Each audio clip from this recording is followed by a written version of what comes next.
Assalamualaikum warahmatullahi wabarakatuh. Perkenalkan, nama saya Renita Nahira Maulida dengan NIM 85752717 dari UPBJJ Bandung. Pada kesempatan kali ini, saya akan melakukan pengamatan mengenai ekosistem darat, baik yang bersifat alami maupun buatan.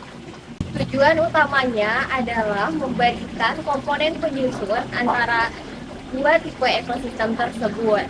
Dengan itu, kita dapat memahami perbedaan mendasar antara ekosistem yang tercipta secara alami dengan ekosistem yang dikelola oleh manusia. Adapun alat dan bahan yang diperlukan, yang pertama seperangkat alat tulis, yang kedua HP sebagai pengganti kaca pembesar dan barometer, dan yang ketiga alam sekitar. Pertama, kita amati ekosistem alami.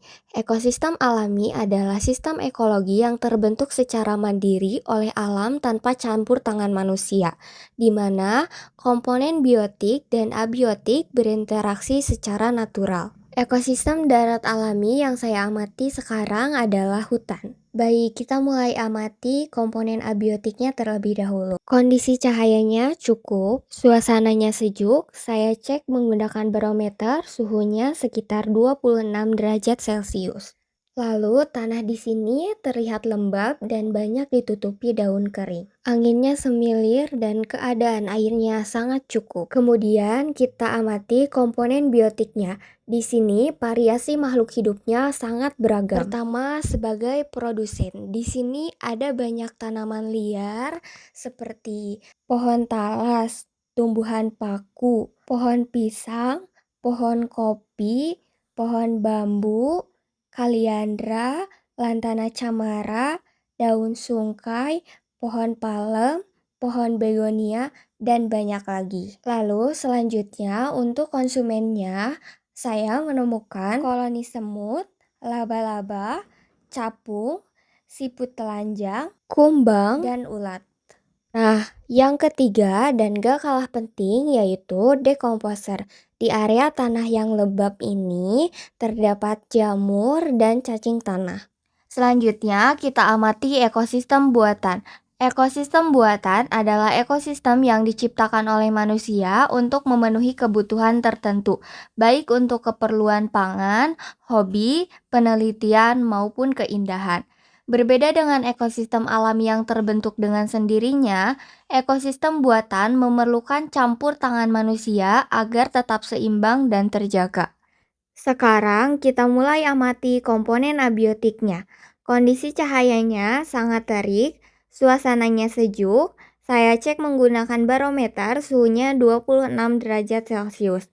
Anginnya cukup lumayan kencang.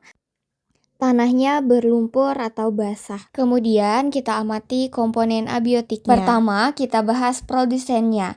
Di sawah ini primadonanya tentu saja tanaman padi. Tapi selain tanaman padi, ada juga tumbuhan lain yang tumbuh di sekitar sini. Seperti tanaman genjer, terus ada sintrong di pinggir galengan, dan di permukaan airnya ada tanaman kiambang.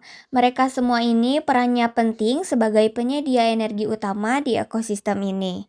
Kedua, kita lihat konsumennya. Di antara dedaunan, saya menemukan belalang sedang makan daun padi, terus ada kupu-kupu dan capung yang terbang di sekitar tanaman, lalu di lumpur ada keong, dan yang cukup menarik, tadi saya sempat lihat ada ular sawah. Di sini, ular berperan sebagai konsumen tingkat atas yang menjaga populasi hama supaya tidak meledak. Terakhir, kita bahas dekomposer atau pengurai. Di dalam tanah sawah yang basah ini terdapat cacing tanah. Cacing ini tidak cuma membantu menguraikan sisa-sisa bahan organik, tetapi membuat tanah menjadi subur dan mempunyai sirkulasi udara yang baik. Dari percobaan ini dapat disimpulkan bahwa ekosistem darat alami memiliki kompleksitas dan keanekaragaman komponen biotik maupun abiotik yang lebih tinggi dibandingkan ekosistem buatan.